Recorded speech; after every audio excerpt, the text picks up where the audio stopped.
what a season the Wilmington Blue Rocks have had under manager Scott Thorman. You see the ERA, and that's always a good pitcher's park, but just so much development right now going on at the low A and certainly in Wilmington at the high A level. We've been visiting with a lot of the minor league announcers this week, and I feel like, I don't know if I feel good or bad about the fact that we pulled in Wilmington's radio announcer very early to work today, but we got a lot to talk to him about, so happy to catch up right now with Cory Nidoh, the radio announcer of the Blue Rocks. Cory, you know, you and I were talking during the commercial break, so much going on there. Before we talk about specific players, how much fun is it going to the park seeing all this talent every day?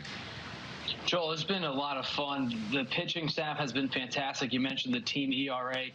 And ever since opening night, you had the big three with Singer, Kowar, Lynch, and now you have the guys like Bolin, Boobage, Austin Cox coming up from Low A Lexington.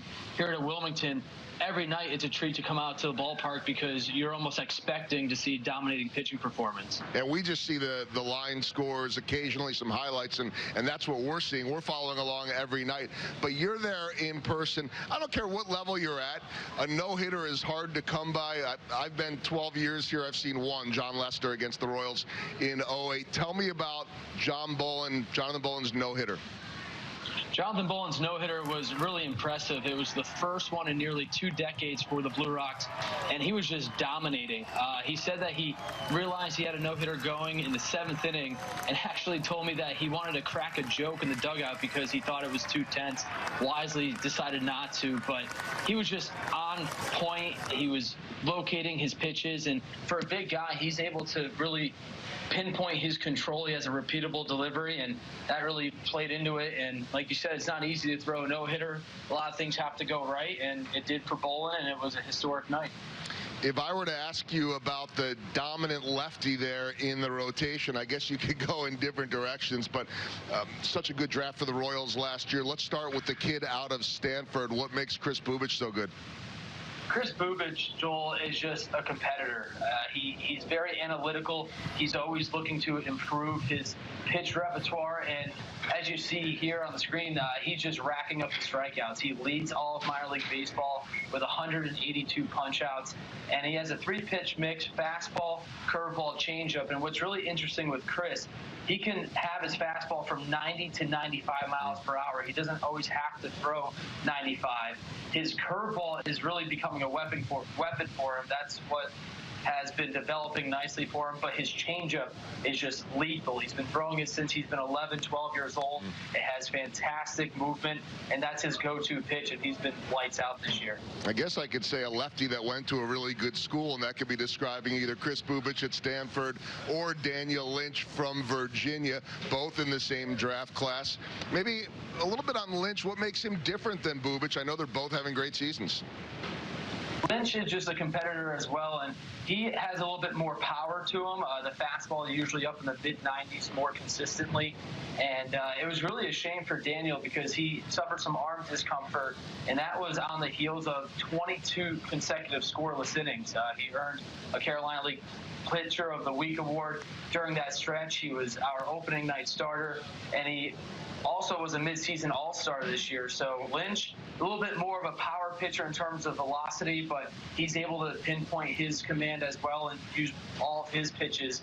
And he went to University of Virginia, and he'd be the first to say he didn't have the best career, but he was able to figure things out as he got older. And now here in Wilmington, he's really been one of the key arms in this rotation, moving forward to the playoffs. Cory, we were talking in the game last night for our minor league report about the season of MJ Melendez. He sat here last year for the awards with Jeff Montgomery and myself, and you could tell he's a composed kid, well-spoken, a leader. I know the offensive numbers haven't been as good this year. The defense certainly has. Tell us about the development of MJ Melendez. Well, Melendez, as you mentioned, the offense, I think he'd be the first to say he might be frustrated with how the season's going at the plate offensively, but he still has the power. If you get rid of the average and look into his numbers, the power is there. He has over 50 hits. 30 of them are extra base hits. When he crushes the ball, you know it. I mean, everybody stops and watches where the ball lands because when he makes contact, he just drives it into the alleyways. And of course, at Frawley Stadium, it's way way different than Low A Lexington at Whitaker Ballpark. Wilmington, the most pitcher-friendly ballpark in the Carolina League, and you can almost argue in all of minor league baseball. So the power number is certainly taking a dip, but behind the plate, Joel, he is by far, I think, the best catcher in the league. His arm is an absolute tool. He has this moving pickoff play with Nick Prado at first. I talked to both Nick and MJ. There's no signal, there's no sign, it's just all feel. And MJ, I wish I kept track of it. He at least has 15 picked off runners at first this year. Yeah, we'll see those guys one day in the big leagues. I've got two left on my list, only time for one, so why don't I combine them? A couple of outfielders, Brewer Hicklin and Kyle Isbell. Tell us what makes both of them special. Well, Brewer is a football-minded athlete. He went to UAB to play football originally. Obviously got drafted by the Royals a couple of years ago, and he takes that mentality onto the field. Just had a historic night last week in Wilmington, a 3-homer game, first ever Blue Rock to do that. And he's just a vocal leader, but also likes to lead by example. And he's really turning in a good first year here in Wilmington. Kyle Isbell also has been very good for the Blue Rocks, as he has been coming back from an injury. And for him, it was the hamstring and the hamate bone that was surgically removed. And he's been fantastic, hitting over 320 over his last 10 games.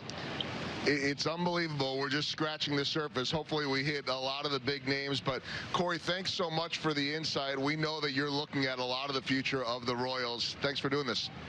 Joel, no problem. Thank you, guys. All right, Cory Nidoh, the voice of the Wilmington Blue Rocks.